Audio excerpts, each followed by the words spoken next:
Hello, today you will hear a story about a man's revenge. Martina and I have been married for over 20 years. We met when we were very young at a friend's party.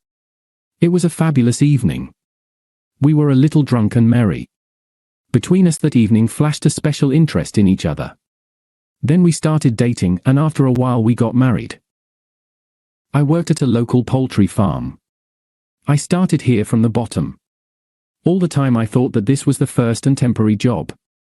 It was very hard work, which gave little pleasure. But I tried very hard to get good money. Management noticed my efforts, and I moved up the career ladder. Now I was in charge of several shops. Managed and oversaw all work. It worked out pretty well for me. Because I knew perfectly well how everything works here. Martina also got a job in this company as an accountant. Our life was very ordinary. On weekdays we worked, and on weekends we rested. Most often we gathered with friends at our country house. It was a beautiful place, and we loved roasting meat over a fire and talking to each other. My director, Edward, was a very slippery person. He was appointed relatively recently. And I didn't like him right away. Because of him, half the staff quit because he liked to fine and was too picky about work. He didn't particularly have any complaints about me, but he was in no hurry to encourage me for my work. He cut everyone's rates and reduced the payment of bonuses. So now there was more work, but less money. In his nature, I noticed cunning and secrecy. He was clearly hiding something. Once again, we gathered with friends for the weekend at our country house. "William, how are things at work?" my friend Kyle asked me. To be honest, not really. The new director has already got everyone. He worsened the work of the enterprise with his innovations, and now he blames us for everything, because the management cannot be wrong. "Yes, this is a rare asshole. I heard about him," said my second friend, Stephen. "Guys, what are you talking about him? The person is new, mastering and trying to do the best he can. Stand up for Edward." Martina. "Martina, what the hell are you defending him for? He really is a bastard." With indignation, I spoke out to Martina. "William, what did he do to you personally? Did you take a pay cut? Well, times are hard for the company. It's not his fault. I regularly do accounting and see that income has decreased significantly, so I have to cut everything. We've already discussed this. I don't understand why this topic is brought up again. Martina, I see that this is a bad person. There is clearly something wrong here." "Well, of course, you know better. You are in charge of orders and foreign policy of the company."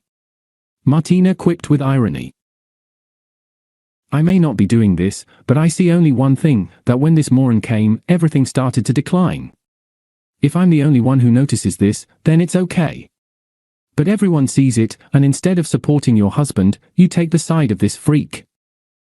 Well, why are you so smart still not the director of this enterprise? You have been sitting in your place for a long time, your career growth has stopped. So sit back and do your job." Martina answered with anger. "So guys, enough already. Enough. Let's all calm down. We all understand that there is trouble at your work. Let's let it all go today and continue to rest." Kyle tried to defuse the situation. "Great idea. I fully support her. Let's drink," supported Stephen and held out a bottle of beer. We all bumped into bottles and continued to rest, trying not to bring up this topic. I tried to act like nothing happened. But in fact, Martina's position upset me a lot, and today she simply outdid herself in her statements. For me it was completely incomprehensible. It was getting dark outside, and I walked away with a bottle of beer, leaning against the fence for some alone time. Stephen came up to me. "William, can I stand here with you?" "Yes, sure. Listen, here's the deal. In general, Edward is really an asshole. I completely agree with you. I've been told a lot of bad things about him. Yes, Stephen, I don't understand why Martina is so protective of him." "That's the point, William. I did not want to escalate the situation, but they say about Edward that he is a womanizer with a capital letter. He doesn't miss a single skirt. And Martina is a prominent woman. I'm afraid nothing bad will happen. Are you serious, Stephen? No, I don't believe that Martina is capable of such a thing. She would send Edward to hell. William, I have no doubt about that. Just be careful. I, as your friend, decided to convey this information to you. Just don't tell Martina I told you that. I don't want to be extreme in your dealings. Got you, Stephen? Thanks for the advice. I hardly slept that night. Martina's strange behavior and Stephen's words stuck in my head. And then there's the business trip that Edward sent me on. All this drove me crazy. In the morning I decided to talk to Martina. Baby, I'm sorry, but I still can't understand why you're so protective of Edward. Are you talking about it again? Am I always supposed to agree with you? If you have such an impression of him, then I feel sorry for you. I am very embarrassed by your position. I have a feeling that I'm not your husband, but he... So that's the point. Are you jealous of me? Martin replied with a smile. Maybe jealous. But it's not only that. You are my jealous. William, you are a fool who still need to be looked for. Didn't you really think that I could cheat on you with Edward? Yes, I only love you and will not change you for anything. I love you very much too. I just don't want anyone to come between us. Yes, no one stands between us and will not be able to stand. Don't wind yourself up. Okay. After this conversation, I felt better. I really thought I was a jealous fool who screwed himself up because of gossip. A few days later I packed up and went on a business trip. But there I again felt insecure. My inner instinct told me that there was still something wrong. I had to stay on a business trip. For 2 weeks. But with all the tasks, I coped much faster. During this time, I was increasingly overcome by doubts about the fidelity of my wife. And I decided to come home early, but I did not warn anyone about it. I decided to follow Martina. I was terribly curious what she would do in my absence. That way, at least I'll know exactly what's going on. This will help me calm down. I returned to my city late at night. My car was parked near my house. I got into the car, then I started watching.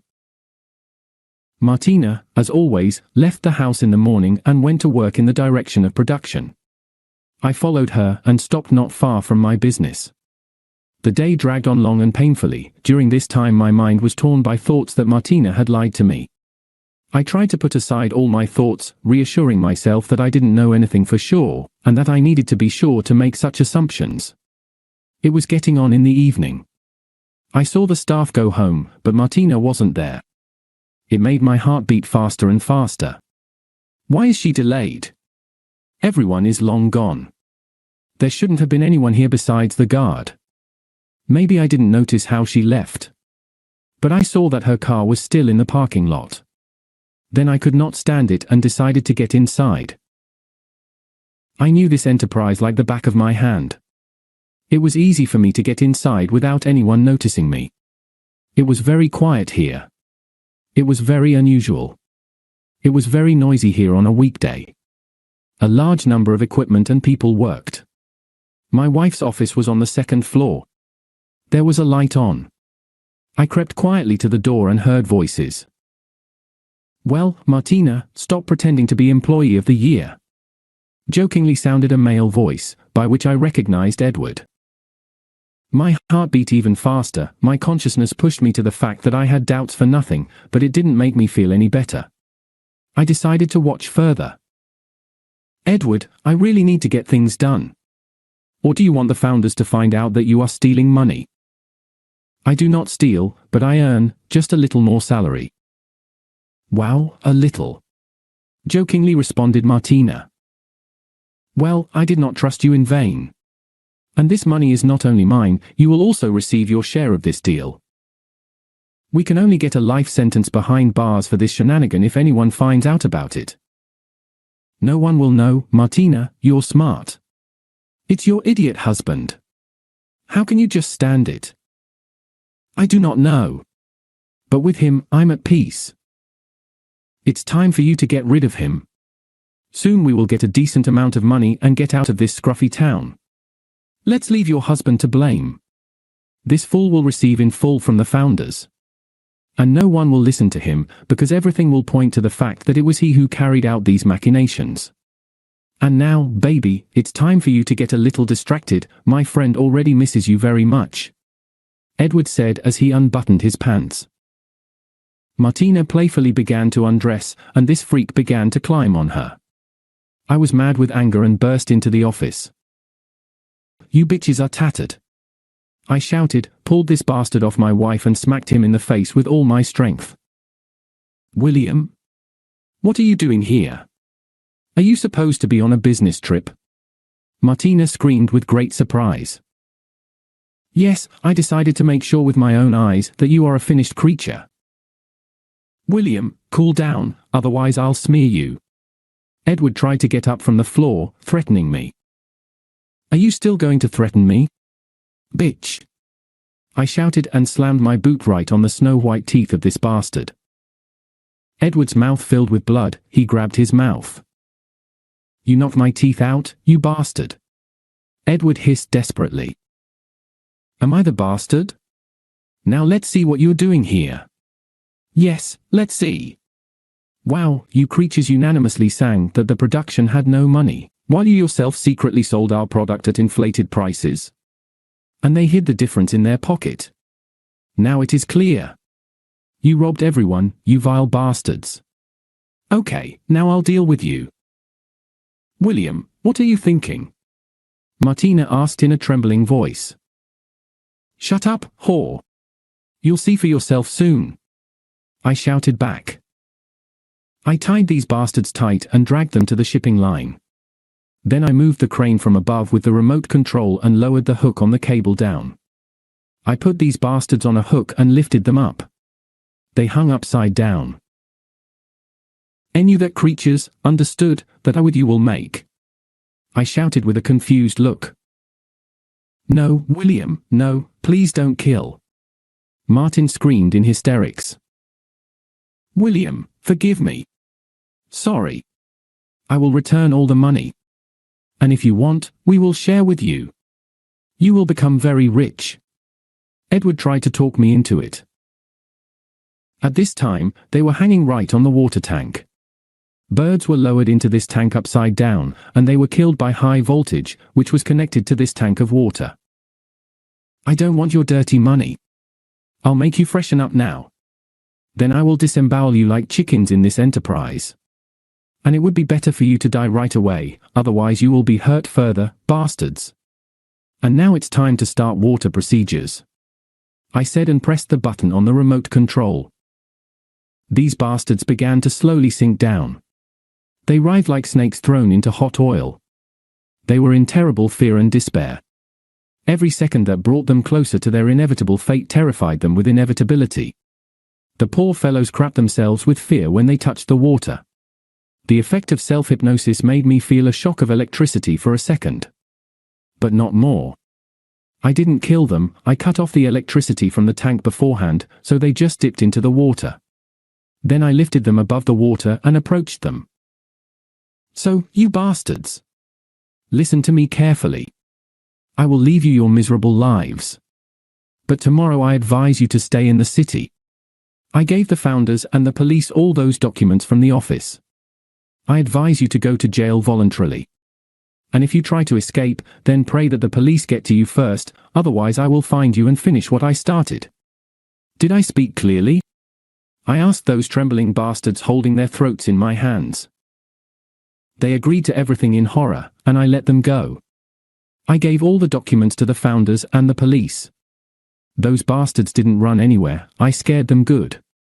They were put behind bars for a long time. Things went up for me, the founders appointed me the director of this enterprise, and I put everything in order here. A successful revenge, a new position and a solid increase in salary helped to get rid of regrets that for so many years I lived with a lying bitch. Dear listeners, your support is very important to us. If you like our story, please like, comment and subscribe. It's very motivating for us. We need your feedback to improve